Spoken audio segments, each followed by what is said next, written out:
আসসালামু আলাইকুম প্রিয় দর্শক, দূরের ও কাছে যে যেখান থেকে আমার ভিডিওটি দেখছেন আপনাদের সবাইকে ফ্যামিলিজ কিচেনের পক্ষ থেকে অনেক অনেক শুভেচ্ছা ও স্বাগতম।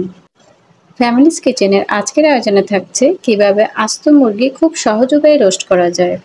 তো চলুন শুরু করা যাক। আমি এখানে 1.5 কেজি ওজনের একটি ব্রয়লার মুরগি নিয়েছি। মুরগিটার বুকের অংশটা আমি এভাবে নাইফের সাহায্যে চিড়ে দিচ্ছি যাতে মশলাটা ভিতরে ভালো করে ঢুকে যায়। 1 চা চামচ লাল মরিচের গুঁড়ো নিয়ে নিলাম, 1/2 চা চামচ হলুদের গুঁড়ো, 1 চা চামচ ভাজা জিরের গুঁড়ো, টেস্টিং সল্ট দিয়ে দিলাম 1 চা চামচ। এরপর এখানে দিয়ে দেব আদা বাটা 1 চা চামচ, রসুন বাটা 1 চা চামচ, দিয়ে দিলাম বাদাম বাটা। এখানে আমি কাজু বাদাম আর কাঠবাদাম নিয়েছি, 2 টেবিল চামচ দিয়ে দিলাম। এখানে 1 চা চামচ লবণ দিয়ে দিলাম, লবণটা আপনাদের পরিমাণ মতো দিয়ে দিবেন। এখানে আমি মশলা বেটে নিয়েছি, এলাচ দারচিনি। তো মশলা বাটা মশলা থেকে আমি 1 চা চামচ দিয়ে দিয়েছি, আপনারা চাইলে গুঁড়ো মশলাও ইউজ করতে পারেন। টমেটো সস দিয়ে দিলাম 2 টেবিল চামচ। এরপর দিয়ে দিলাম 1 টেবিল চামচ বারবিকিউ মশলা।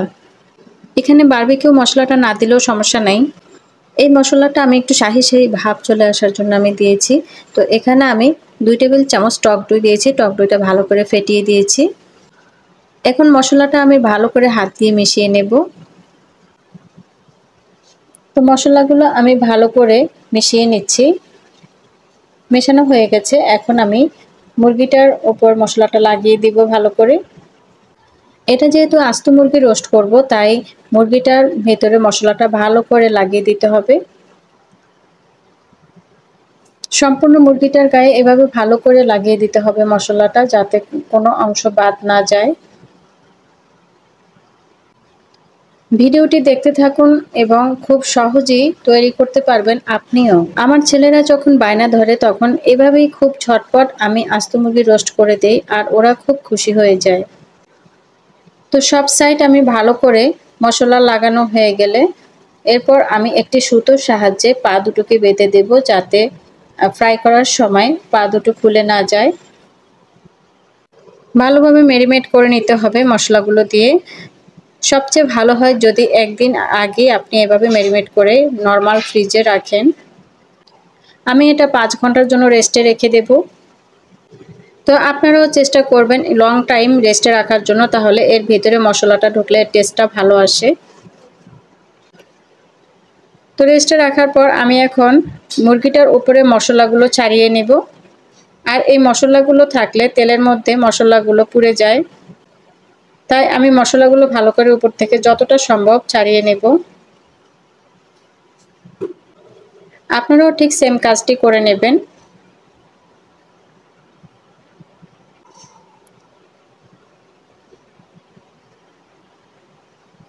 তো সম্পূর্ণ মশলাগুলো আমি এভাবে উঠিয়ে নিলাম। তো আমি এখন তেল গরম করতে দিয়েছি, এখানে রান্নার রেগুলার তেল 4 টেবিল চামচ আমি দিয়েছি। তেলটা গরম হওয়ার পর আমি মুরগিটা দিয়ে দিলাম। এক পাশ লাল হলে আবার আরেক পাশ ঘুরিয়ে দেব, এভাবে ঘুরিয়ে ঘুরিয়ে আমি মুরগিটাকে ফ্রাই করে নেব, লাল লাল করে ফ্রাই করব।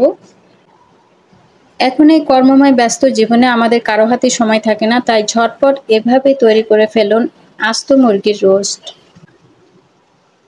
তো মুরগিটাকে আমি এভাবে লাল লাল করে ভালো করে ফ্রাই করে নিয়েছি। এখন মুরগিটা উঠিয়ে নেব। আর এই আস্ত মুরগির সাথে যদি মুরগির ডিম না থাকে তাহলে কি হয়? তো সেজন্য আমি বাচ্চাদের খুশির জন্য এই মুরগির সাথে 2টো ডিম দিয়ে দিলাম। ডিম দুটো আমি আগে থেকেই সিদ্ধ করে নিয়েছি। তো আমি এখন হালকা ভেজে নেব একই তেলের মধ্যে।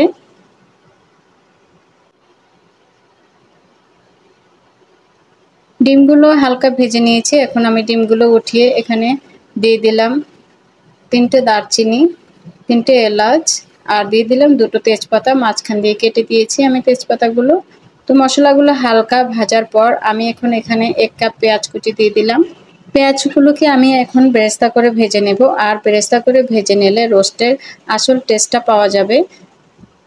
তো আমি এখন মুরগির গায়ে থেকে যে মশলাগুলো তুলে রেখেছি ওই মশলাগুলো দিয়ে দিলাম। মশলাগুলো এখন ভালো করে কষিয়ে নেব। মশলা যে পাত্রে ছিল সেটার মধ্যে পানি দিয়ে একটু ধুয়ে সামান্য একটু পানি দিয়ে দিলাম। তো মশলাগুলো ভালো করে কষিয়ে নেব। এর মধ্যে আমি 3-4টা কাঁচামরিচ দিয়ে দিলাম। আর কাঁচামরিচগুলো আমি সামান্য একটু একটু কেটে নিয়েছি মরিচের ফ্লেভারটা ছড়িয়ে যাওয়ার জন্য। যেহেতু আমার বাচ্চারা খাবে তাই আমি মরিচের যাতে ঝালটা বের না হয়, শুধু ফ্লেভারটা বের হওয়ার জন্য আমি এভাবে কেটে দিয়েছি। তো কষানোর পর এখন আমি আস্ত মুরগিটা দিয়ে দিলাম এর মধ্যে। আস্ত মুরগিটাকে আমি এখন মশলার মধ্যে ভালো করে কষিয়ে নেব।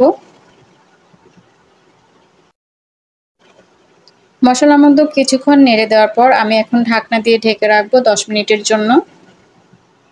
এই 10 মিনিটের ভিতরে আমি একটু নেড়েচেড়ে দিয়েছিলাম।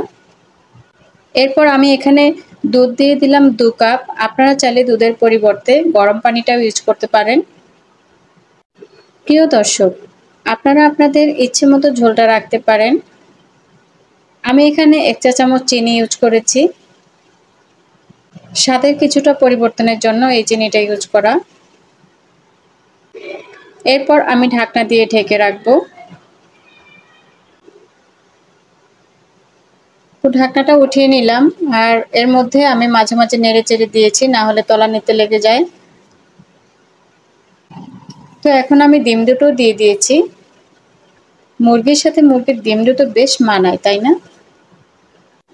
রান্নাটা এখন আমার একদমই শেষ পর্যায়ে। তো আমি এখন শেষ মুহূর্তে 1 চামচ ঘি দিয়ে দেব।